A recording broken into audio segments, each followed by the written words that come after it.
I'm going to introduce the banjo itself now and sort of some basics about it. I'm using a little crib sheet here because I'm going to forget, if I'm not careful, what I should cover. The neck is modelled on a standard 5-string. In fact, it probably was one they'd got on a shelf and they pulled off the shelf to meet this specific order. The banjo is currently in G tuning. That gives me a better chance of remembering some of the chords. I did love to play some of the other tunings, particularly the Mountain Minor, as it was called back at that time, and to sing with that, but also the high C tuning. But I can't do the singing at the moment, so we'll just do this in G. The fingerboard seems to be standard kind and length, usual sort of thing. Yeah, I should get some chimes.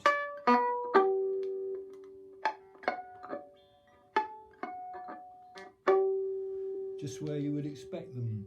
The top notes seem really awkward to play. I'll try.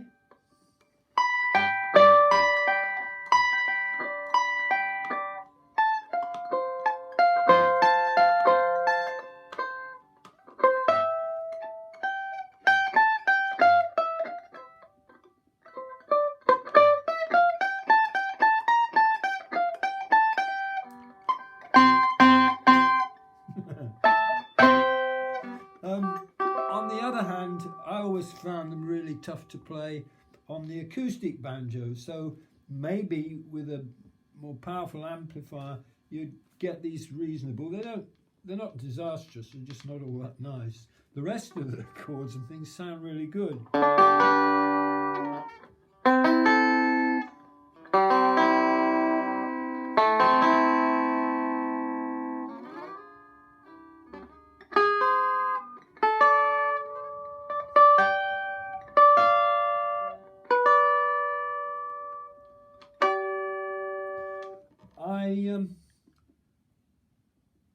I got a 5th-string capo for this from the maker of the banjo, the Vega company, back in the 70s, and I also had to get the neck restored and renovated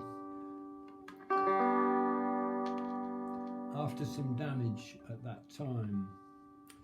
The current pegs are modern.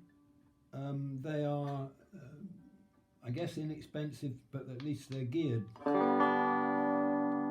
The banjo can be played without being plugged in for practicing. I think in that sense it's better than a solid body, maybe. Let's just illustrate that. You probably won't be able to hear this, but that's the banjo played.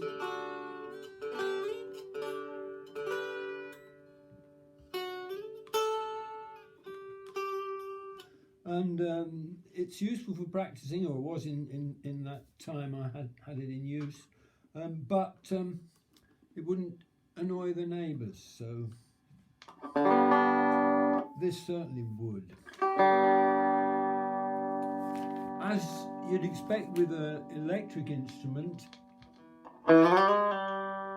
there's this sense of power compared with the acoustic. The players who would have been likely to buy a thing like this would have probably, if it was in the UK, been classical. So I guess it would have been quite a big thing to have that extra power for a classical player. The amplification comes with an unexpected effect, which I will comment on a little bit. A string can sound very easily even if you haven't meant it to. If you've touched it for a chord, even though you weren't playing that note of the chord, it might sound a little bit when you put your hand down. Now that actually would require you to play more carefully, I guess, but it also opens up potential for playing with the left hand that is just a little more independent of the right than usual.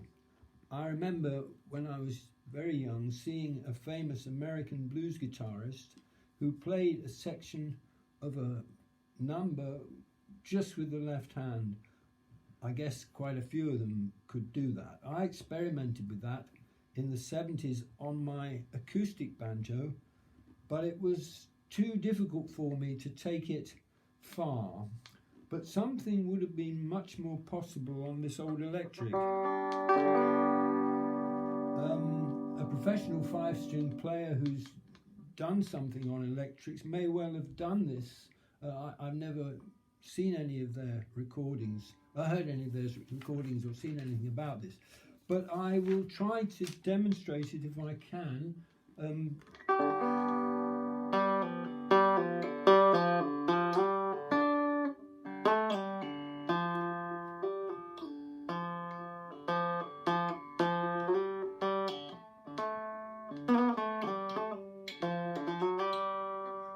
Pretty poor, improvised on the spot, but that gives you, or may give you, an idea of what could be done if you really were keen on doing it.